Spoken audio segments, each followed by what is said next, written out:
In this video, I would like to look at two parables that challenge faith alone.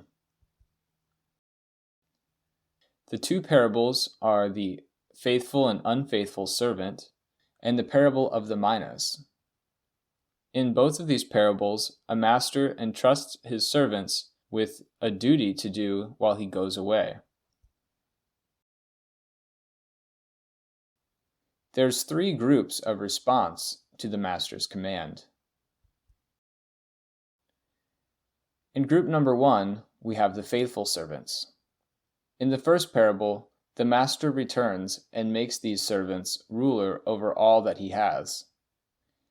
In the second parable, the master gives them authority over cities, according to the number of minas that they produced.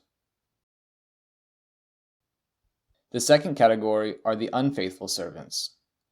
In the first parable, the master cuts these servants in two and places them with the unbelievers, and they are beaten with many stripes. It is helpful also to look at Matthew's version of this parable, where essentially the same judgment is given, except there's a distinction that this servant is placed with the hypocrites rather than with the unbelievers. In the second parable, the minas are taken away from the unprofitable servant, and they are given to the faithful servant. In Matthew's account, additional information is given that the unprofitable servant was cast into outer darkness. The third category of people are those who were either unbelieving and ignorant or unwilling to have the master be Lord over them. In the first parable, these people were beaten with few stripes because of their ignorance. In the second parable, where these people were not willing to have the master be Lord over them, they are brought before the master and slain.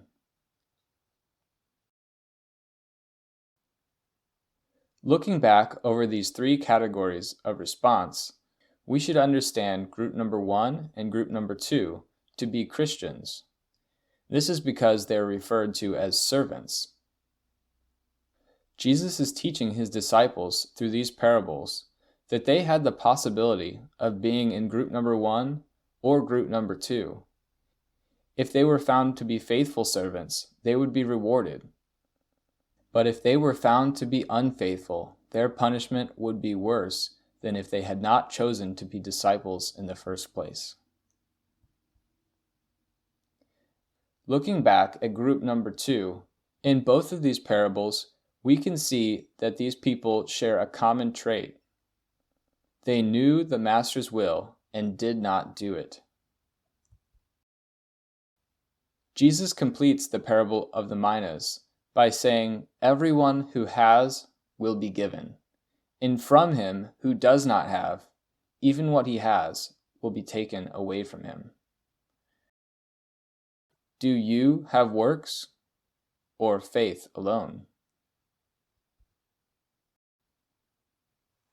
Propagators of faith alone willingly admit that God is holy, perfect, and separate from sin. Just as the servant in the parable, they are not ignorant that our master is an austere man. But instead of yielding obedience to the commands of Jesus and striving for productivity, they have produced teachings where disobedient, unproductive servants are declared righteous by faith alone, while they remain sinners.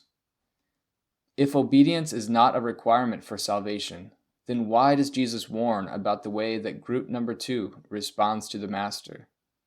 Don't be deceived by these false teachers.